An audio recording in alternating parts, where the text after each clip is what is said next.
Recently, Gunner is more towards speed and doing a lot of DPS in little time. The DPS output isn't the best compared to Braver Slayer yet. Well, Gunner was... The fact of the matter is that no class is going to be... like, Braver is always going to be at the top of the food chain, pretty much. For the most part. Braver and Fighter are classes that will always pretty much be there. Slayer, for the most part, but Slayer also has the lowest floor out of any class. Slayer has the lowest floor. The thing you have to understand is that all the classes, for the most part, all the classes are good. Especially now that there's been reworks, all the classes are more or less really good. However, you have to know how to play them properly to actually utilize them. So some classes, like you're gonna have classes like Braver, of course, right? Which, you know, is pretty much the easiest class to play in the game, but it's also the strongest class to play in the game, you know. But then, you know, some of the other classes, you know, you're gonna have strong classes, but they're gonna be much more. They're gonna require much more mechanics and stuff like that. And, you know, you're gonna have to focus a bit more. You're gonna have to, you know, really nail down positioning, stuff like that. You know, Gunner has always been good, but Gunner, you know, definitely suffered pretty greatly. You know, that's why Gunner got the most reworks. Within like those first like 2 big reworks on classes, Gunner, you know, got the most because it needed the most. You know, Gunner was notorious for its difficulty of play because it had no iframes. Everything had to be super precise. That's why it's like when you see me, and you know, I played Gunner even when it was not the desirable class to play. You know, I was still playing Gunner. That's one thing that I've realized though, is that a lot of people just see the surface value. They don't actually see the entire picture, you know? So like, kind of like how there will be people who will, they're just looking for that highest number, right? You know, there's the full potency. We got Octo Armor Belter there, and all they see is it hits this high, you know, but they don't. In a perfect world, in a controlled environment, such as, you know, like purple, such as, you know, cocoon, stuff like that. In a perfect environment, yeah. But in a real world scenario, in an actual scenario, you have to equate all these other things. You have to equate, you know, repositioning. You have to equate positioning. You have to equate that hate might be bouncing around. You have to equate that, you know, you can't just restart the run and just gamble your crits. You know what I'm saying? You can't just re-roll your crits. You know, keep gambling over on the controlled environment. So I'm usually someone who builds around for a complete environment. And, you know, the thing you have to understand is that a lot of it is gameplay. You know, it's like people see the surface value and they're like, okay, if I have, you know, this amount of potency, that means I'm going to be the best in the room. And it's simply not the case. You can have that amount of potency, you can still perform the least out of the room if you don't know how to play the class properly. And if you're not, you know, if you're not positioning yourself, if you're, you know, if all these other small things, you know. And so that's why, you know, during the Eclair era, I was running with 2 F2 units in the Ajax, and even had, you know, Drag Keeper on my units. Yeah, I would constantly hold aggro.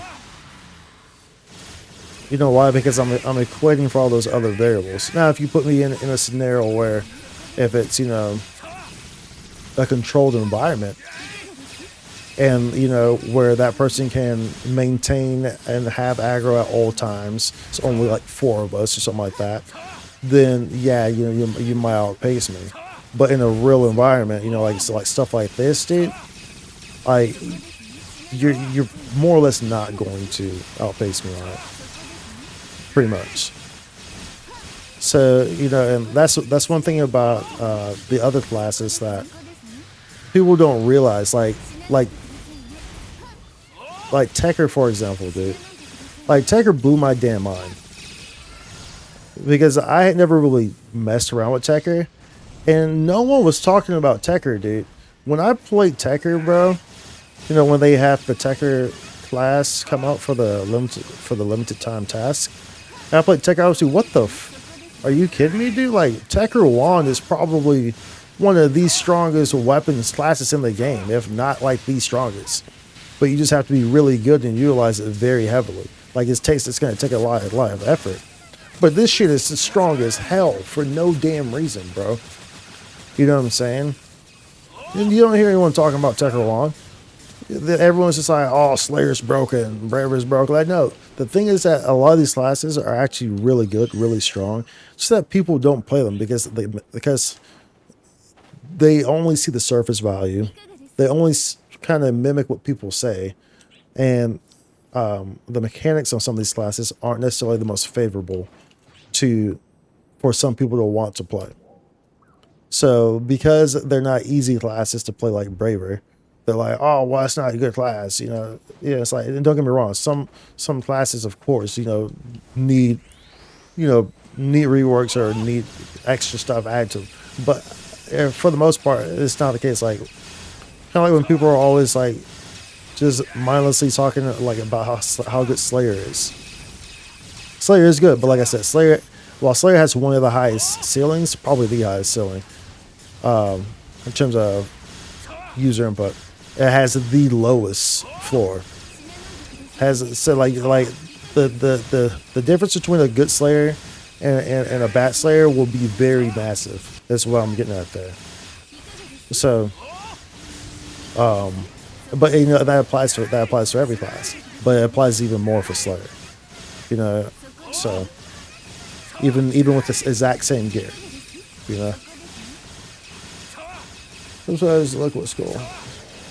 That's why I just play what looks cool, and that's like, yeah, you just play what looks cool, and that's really how you should do. That's how you should do. You know, like ultimately, you want to enjoy the game. So ultimately, you know, you want to play the class that you want to play. That's why I always tell people, you know, it's like when people are asked about stuff like that, I'm like, dude, first and foremost, play the class you want to play. Now, there's certain things that you should understand about that class, like don't play gunner and you know your main weapon is a katana because you're sub braver.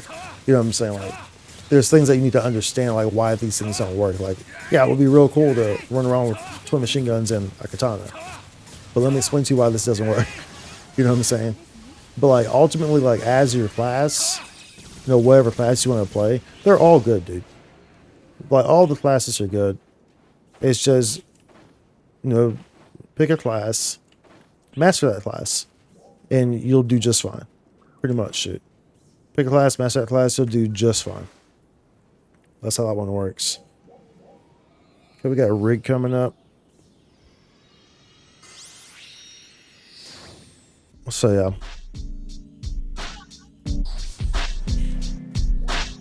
SPIKED content.